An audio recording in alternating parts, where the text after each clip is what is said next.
Everyone, कैसे हो आप लोग। आई होप आप सब बढ़िया होगे। आज हम जो पेपर डिस्कस करने वाले हैं वो है सीडीपी का चाइल्डहुड एंड ग्रोइंग अप, जो पेपर 1 है। और इसके जो टोटल मार्क्स होते हैं वो 100 मार्क्स के होते हैं, बट 20 मार्क्स का इंटरनल होता है आपका और 80 मार्क्स का केवल रिटर्न होता है। ओके, 80 मार्क्स के रिटर्न होते हैं। चलिए तो देखते हैं क्वेश्चन किस तरीके से आए हुए हैं।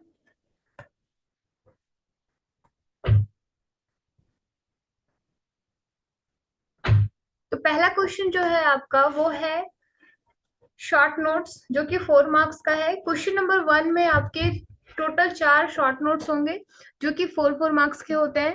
पहला क्वेश्चन है आपका कॉन्सेप्ट ऑफ ह्यूमन ग्रोथ। आपको बताना है कि ह्यूमन ग्रोथ का जो कॉन्सेप्ट है वो क्या है।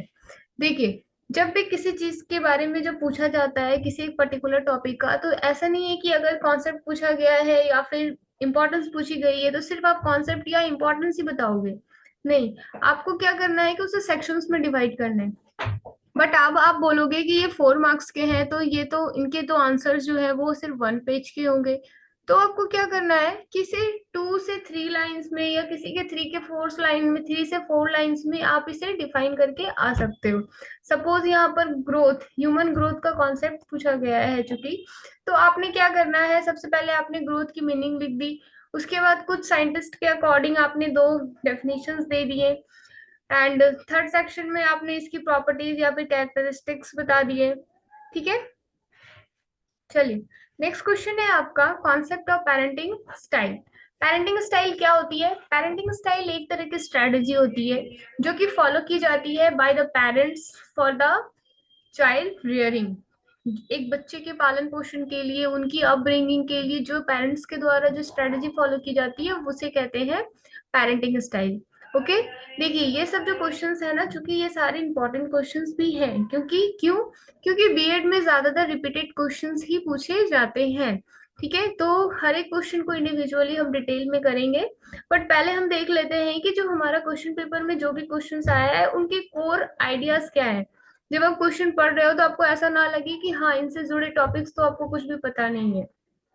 Okay, am I clear. Okay, third number है आपका मार्जिनलाइजेशन। मार्जिनलाइजेशन क्या होता है। मार्जिनलाइजेशन मीन्स कि एक सोसाइटी से किसी पर्टिकुलर ग्रुप को इग्नोर करना, उसे इम्पोर्टेंस ना देना, ये होती है marginalisation. Marginal group, marginal group कौन हुआ, जिस ग्रुप को सोसाइटी के ग्रुप से अलग कर दिया गया, इग्नोर कर दिया गया, उसे इम्पोर्टेंस नहीं दिया जा रहा, इक्वल दर्जा नहीं दिया जा रहा, उसे कहते हैं मार्जिनल ग्रुप। और ये जो प्रोसेस है उसे कहा जाता है मार्जिनलाइजेशन।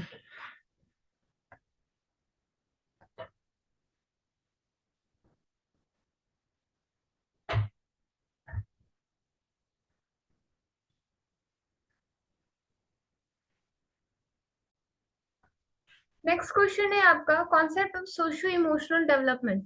सोशियो इमोशनल डेवलपमेंट क्या होता है। देखिए, socio means society and emotional means बच्चों के इमोशनल डेवलपमेंट। इमोशनल कहने का मतलब क्या हुआ, मेंटल। ओके, तो सोसाइटी का क्या कंट्रीब्यूशन होता है एक बच्चे को इमोशनली डेवलप करने में, जिसमें एक स्कूल, उसकी फैमिली, उसकी सोसाइटी, सारे लोग एक साथ अपना अपना रोल प्ले करते हैं।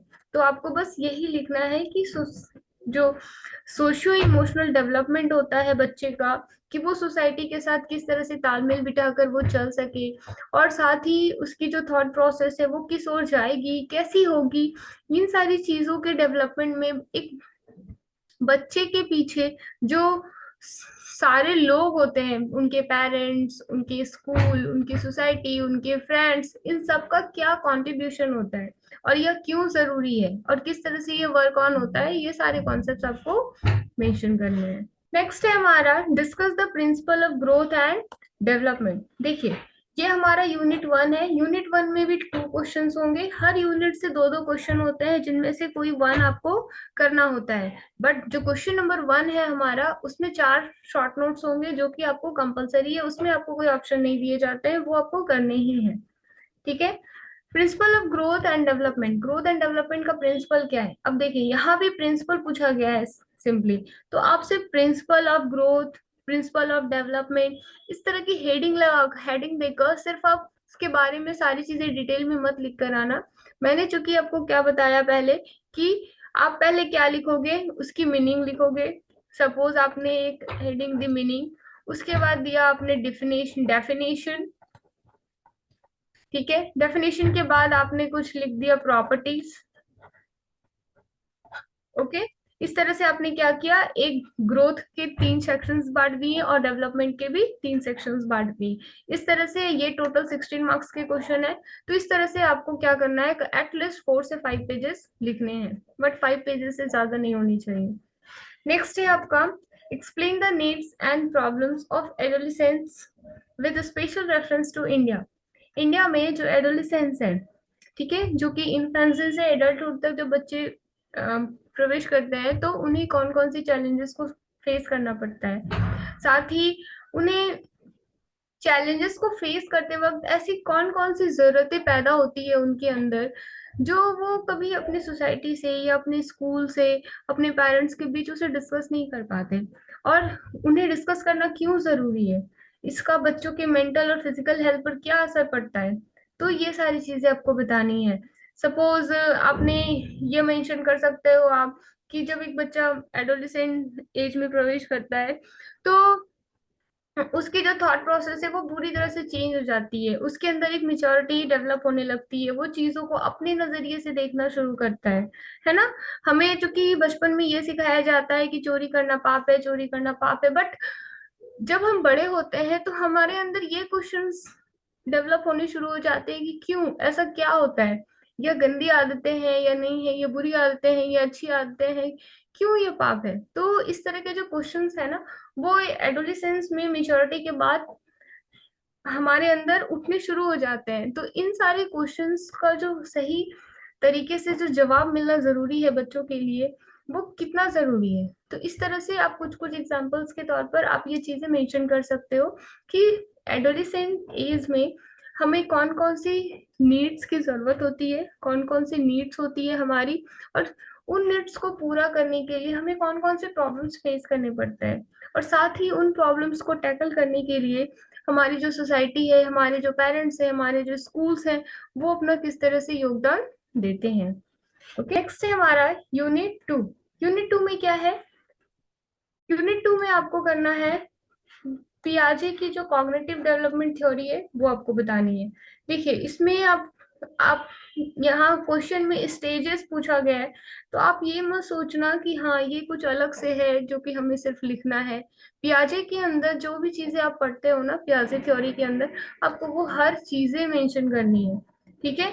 तो पियाजे, कोलबर्ग, बहुत सारे एरिक्सन थ्योरी, स्टेरियोटाइप, मार्जिनलाइजेशन, ये सब कुछ इंपॉर्टेंट टॉपिक्स हैं जो आपको सीडीपी में करने ही है, क्योंकि ये ज्यादातर क्या होते हैं, रिपीटेड होते हैं। ओके, तो यहाँ पे 2 साइंटिस्ट के बारे में दिया गया है, एक पियाजे और दूसरा कोलबर्ग, ठीक है। तो आप इनकी थ्योरीज करके जाइएगा। नेक्स्ट है हमारा सोशलाइजेशन। सोशलाइजेशन क्या है ये आपको बताना है, और साथ ही ये भी बताना है कि रोल जो है स्कूल का और जो कम्युनिटी का, उसका क्या कंट्रीब्यूशन होता है चाइल्ड के डेवलपमेंट में। आप सोच रहे होंगे कि सारे क्वेश्चंस तो एक जैसे ही लग रहे हैं। देखिए सारे क्वेश्चंस तो लगभग एक जैसे ही हैं, क्यों, क्योंकि बीएड में जो भी चीजें हम पढ़ाई करते हैं वो किसकी ओर पॉइंट आउट होता है, बच्चों की ओर। तो और बच्चों की जो अपब्रिंगिंग होती है ना, उसमें सिर्फ एक पेरेंट्स का ही नहीं, हमारे स्कूल्स का और सोसाइटी का, हमारे जो फ्रेंड्स होते हैं, हमारे जो बैकग्राउंड होता है, हमारी जो परवरिश होती है, वो सारी चीजें मिलजुल कर इफेक्ट डालती है, ठीक है। तो आपको बस ये ध्यान रखना है कि पर्टिकुलर कौन से टॉपिक पे जोर डालने को बोला गया है। यहाँ पे क्या है, स्कूल एंड कम्युनिटी बतानी है। स्कूल मीन्स स्कूल में एक बच्चा किस तरह से परफॉर्म करता है, वहाँ के टीचर्स बच्चे को किस तरह से हेल्प करते हैं उनके फिजिकल और मेंटल डेवलपमेंट में, और साथ ही कम्युनिटी का भी रोल बताना है आपको। कम्युनिटी कहने का मतलब सोसाइटी, ठीक है। अब आता है हमारा next question, implication of social and cultural change on the development of the child. Child के सोशल और कल्चरल चेंज में, चेंज का क्या असर पड़ता है उनके डेवलपमेंट के लिए। देखिए, तो कल्चरल चेंज में आप ये बता सकते हो कि जब बच्चा स्कूल में, बॉस स्कूल में जब बच्चा पढ़ाई कर रहा होता है, उसकी जब स्कूलिंग चल रही होती है, तो वहां पे सिर्फ उसे बुकिश लैंग्वेज पे नहीं बल्कि उसके ओवरऑल डेवलपमेंट पे ध्यान देना चाहिए। इसके लिए क्या किया जाता है कि जो टीचर्स हैं वो बच्चों को बहुत सारे कल्चरल प्रोग्राम्स में, स्पोर्ट्स में पार्टिसिपेट करने को क्या करते हैं, उन्हें इनकरेज करते हैं। ठीक है, उसी तरह सोसाइटी का भी क्या इम्प्लीकेशन है, ये सारी चीजें आपको बतानी है। नेक्स्ट क्वेश्चन है हमारा यूनिट 4 में, what is the role of media in influencing people's perception on contemporary issues.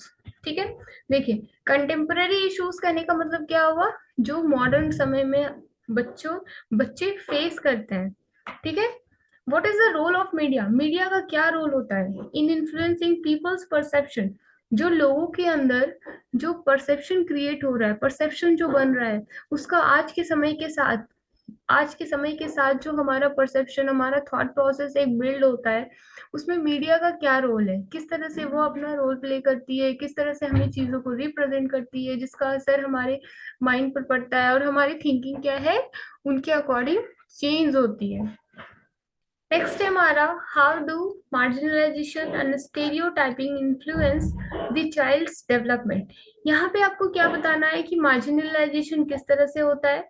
ठीक है, मार्जिनलाइजेशन किस तरीके से होता है, कहने का मतलब क्या हुआ कि जो एक पर्टिकुलर ग्रुप को, जब एक पूरे ग्रुप से, जहाँ सोसाइटी की अपब्रिंगिंग हो रही है, जहाँ सोसाइटी के थॉट प्रोसेस बिल्ड हो रहे हैं, जहाँ पे सोसाइटी के जो लोग हैं वो एक दूसरे से कनेक्ट होना सीख रहे हैं, वहां वैसे सिचुएशन में अगर किसी एक पर्टिकुलर इंडिविजुअल ग्रुप को वहां से अलग कर दिया जाए, तो वो, उसका असर क्या होगा, उस ग्रुप में ही नहीं बल्कि उस कम्युनिटी के अंदर जितने भी लोग हैं उन पर उसका क्या असर होगा।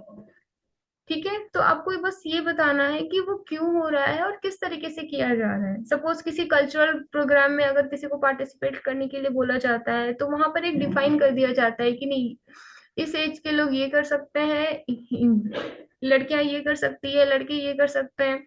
इसमें जो है मार्जिनलाइजेशन में ये स्टेरियोटाइप भी आ जाता है। स्टेरियोटाइप कहने का भी मतलब क्या हुआ, जेंडर बायस। ठीक है, एक गर्ल्स के लिए कुछ पर्टिकुलर रोल डिफाइन कर दिया गया है, बॉयज के लिए कुछ पर्टिकुलर रोल डिफाइन कर दिया गया है। ठीक है, तो कहीं पे गर्ल्स एंड बॉयज को लेकर कुछ डिस्क्रिमिनेशन की जाती है कि हाँ, एक गर्ल्स जो है वो सिर्फ यही डांस कर सकती है तो बॉयज ये नहीं कर सकते, बॉयज वो कर सकते हैं तो गर्ल्स ये नहीं कर सकते, गर्ल्स हैवी वेट नहीं उठा सकती। क्योंकि आज समय के साथ ये चीजें काफी हद तक कम हो रही है, बट ये किस तरीके से की जाती है आज भी कुछ जगहों पर, आपको ये बताना है। ठीक है, तो आपको बस ये मेंशन करना है कि मार्जिनलाइजेशन और स्टेरियोटाइपिंग जो है, उसका बच्चे के डेवलपमेंट में क्या असर पड़ता है, बच्चे के माइंड में क्या असर पड़ता है। इस तरह की चीजें जब बच्चा एक देखता है अपने सामने होते हुए, तो वो उसकी थॉट प्रोसेस किस तरह से चेंज होती है। ओके, तो ये था पूरा क्वेश्चन जो कि अगस्त में आ चुका है, ये कुरुक्षेत्र यूनिवर्सिटी का है। ठीक है, आप देख रहे होगे हर यूनिट से दो दो क्वेश्चन है। ओके, जिनमें से सिर्फ एनी वन करना होता है, हर यूनिट से दो क्वेश्चन है जिनमें से आपको कोई एक ही करना है। बट ये जो क्वेश्चन नंबर 1 है जहाँ पे 4 शॉर्ट नोट्स है, इनमें से आपको कोई ऑप्शन नहीं मिलेंगे, ये आपको चारों के चारों करने होते हैं। एंड 4 मार्क्स के लिए एटलीस्ट 1 पेजेस आंसर तो आपको लिखने ही है। सो आई होप आपको ये वीडियो अच्छी लगी होगी। So please like, share and subscribe my channel. Thank you for watching.